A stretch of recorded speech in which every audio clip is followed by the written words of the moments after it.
Қайырлы күн оқушылар. Бүгін біз қазақ тілі сабағынан жаңа тақырыппен таныс боламыз. Жаңа тақырыптың аты аңдар. Добрый день, ребята. Сегодня мы будем проходить новую тему, называется «Звери». Оқулығымыздың 76-шы бетіне назар аударайық. Открываем страницу 76. Бірінші тапсырма. Суретке қара, үлгі бойынша сөйлес. Первое задание. Посмотри на картинки, говори по образцу. Бұл жерде балалар не бейнеленген? Аңдар.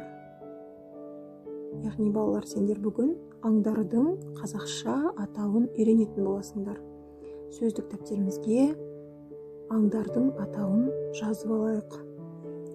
Керік, жираф, кірпі, ежик, арыстан, лев, аю, медведь, қасқыр, волк, түлкі, лиса, қоян, кролик, піл, слон. Балалар, дәптерімізге жазып алайық. Бұл жерде қыз бен Алмабек не туралы сөйлесіп отыр? Алмабек қыздан мынау не деп сұрап жатыр. Яғни Алмабек аюды қалай атау керек екенін білмейді екен. Яғни оған қыз бұл аю деп айтып жатыр екен. Яғни үлгі бойынша сөйлесеміз. Мынау не? Бұл арыстан. Мынау не? Бұл кірпі. Мынау не? Бұл керік. Мынау не? Бұл қасқыр. Мынау не? Бұл түлкі. Мынау не? Бұл қоян. Мынау не? Бұл піл. Ребята, здесь, оказывается, Алмабек не знает, как называть этих зверей. Девочка ему помогает, объясняет. Алмабек спрашивает: что это? А девочка отвечает: это медведь. Что это? Это лев. Что это?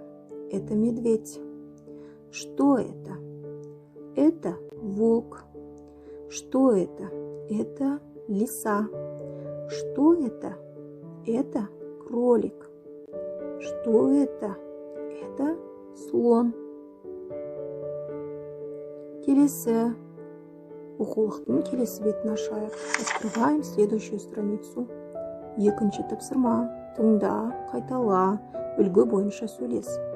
Второе задание. Послушай, повтори, говори по образцу. Мен сурет саламын. Я буду рисовать. Сен не саласың? Что ты будешь рисовать? Мен қоян саламын.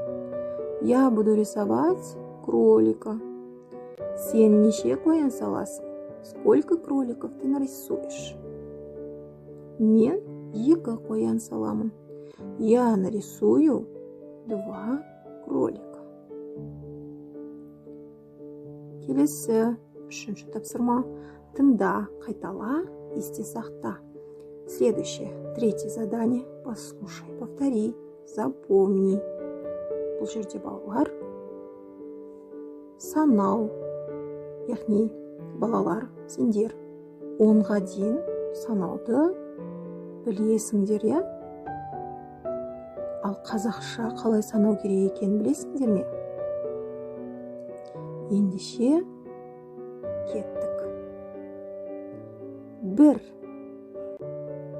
1, 2, 2, 3, 3, 4, 4, 5, 5,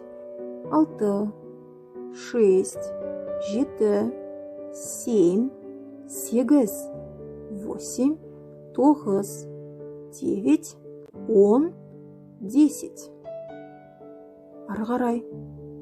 11, 11, 12, 12, 13, 13, 14, 14, 15, 15, 16, 16, 17, 17, 18, 18, 19, 19, 20, 20. Балалар, біз нешеге дейін санадық? Дұрыс айтасыңдар. 20-ға дейін санадық. Енді балалар, біз қазақша санауды үйрендік. Келесі оқулықтың келесі бетіне көшейік. 4-ші тапсырмада тыңда, қайтала, жаттап ал. 4-е задание. Послушай, повтори, выучи наизусть.